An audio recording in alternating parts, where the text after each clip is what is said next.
बीड जिल्हाधिकाऱ्यांचा मोठा निर्णय, 13 सरपंच 418 ग्रामपंचायत सदस्यांना झटका। बीडचे जिल्हाधिकारी अविनाश पाठक यांनी जात वैधता प्रमाणपत्र वेळेत सादर न केल्याने हे आदेश दिलेत। या आदेशाने राजकीय क्षेत्रात मोठी खळबळ उडाली आहे। या आधीही अशीच कारवाई झाली होती, त्यावेळी राज्य सरकारकडून कार्यकाळ वाढवून देण्यात आला होता। सर्वात मोठी अपडेट, संतोष देशमुखांच्या हत्येपूर्वीचे सीसीटीव्ही फुटेज व्हायरल। बीडच्या मस्साचोक गावचे सरपंच संतोष देशमुख यांच्या हत्येनंतर राजकीय वातावरण ढवळून निघालंय। यातच आता एक नवीन सीसीटीव्ही फुटेज समोर आलंय, ज्यामध्ये आरोपींसह पोलीस अधिकारी देखील दिसून येतात। आरोपी वाल्मिक कराडवर देखील मकोका लावण्यात आला असून तो सध्या पोलीस कोठडीत आहे। या प्रकरणी आता एक नवा सीसीटीव्ही फुटेज समोर आल्याने खळबळ माजली आहे। बीडमध्ये मुलीचा हुंड्यासाठी छळ, अनैसर्गिक अत्याचार आणि जबर मारहाणीने मृत्यू। डॉक्टर आणि पोलिसांची संशयास्पद भूमिका। मुलीचा HIV ने मृत्यू झाला अशी अफवा पसरवल्याने पीडित कुटुंबासोबत गावकऱ्यांनी देखील थांबवले। या कुटुंबाला वाळीत टाकण्यात आले।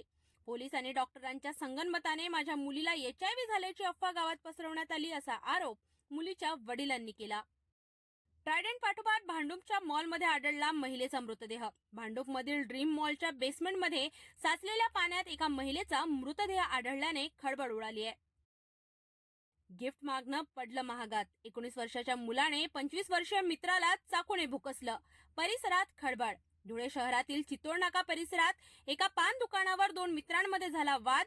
या वादाचे रूपांतर झाले हाणामारीत। या दुकान चालक मित्राने धारदार शस्त्राने मित्राच्या पोटात केला वार। घाव वर्मी बसल्याने मित्राचा खासगी रुग्णालयात उपचारादरम्यान झाला मृत्यू। धक्कादायक बातमी, कोल्हापूरच्या ज्योतिबा डोंगरावरील प्रसादात आढळला ब्लेडचा तुकडा। देवस्थानाच्या ठिकाणी आपण खात असणारा प्रसाद सुरक्षित आहे का?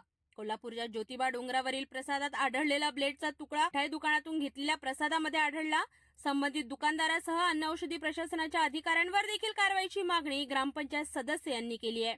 प्रसादात ब्लेड आढळल्याने भाविकांमध्ये भीतीचे वातावरण निर्माण झालंय। मराठीत बोलणार नाही, दहिसरमध्ये बाउन्सर्सची मुजोरी। महाराष्ट्र नवनिर्माण सेनेने हिंदी भाषिकांचा समाचार घेत दोघा बाउन्सर्सना मराठीत माफी मागायला लावल्याचं आलंय समोर। दहिसर मीरा रोड भागातील हॉटेल्सच्या बाउन्सर्सनी मराठी भाषेत बोलण्यास नकार दिल्याने हिंदी मराठी वाद पुन्हा उफाळून आलाय। बीडच्या खंडणी प्रकरणातील नव्या सीसीटीव्ही फुटेजमुळे खळबळ। संतोष देशमुखांचे बंधू धनंजय देशमुख यांनी दिली प्रतिक्रिया। नवीन सीसीटीव्ही फुटेज समोर येत त्यावर धनंजय देशमुखांनी पुन्हा घटनाक्रमावर बोट ठेवलंय। त्यांनी सांगितले, याच सीसीटीव्ही फुटेजच्या दिवशीची FIR आहे, फोन कॉल्स आणि संपूर्ण घटनाक्रम सुद्धा। यावर आता लोकप्रतिनिधींनी ऍक्शन घेणे गरजेचे आहे, जेणेकरून पुढील तपासाला वेग येईल।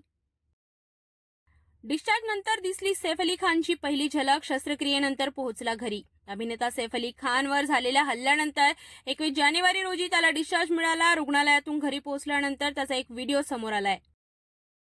पुण्यात आढळून आले रहस्यमय आजारांचे 22 रुग्ण, यंत्रणेला खळबळून आली जाग। पुण्यामध्ये एका रहस्यमय आजाराने रुग्ण आढळून आल्याने एकच खळबळ उडाली आहे। आजाराचं नाव गुईवेल सिंड्रोम असं सांगून पुण्यात आजाराचे 22 संशयित रुग्ण आढळून आले आहेत। प्रशासकीय यंत्रणा खळबळून जागा झाल्या।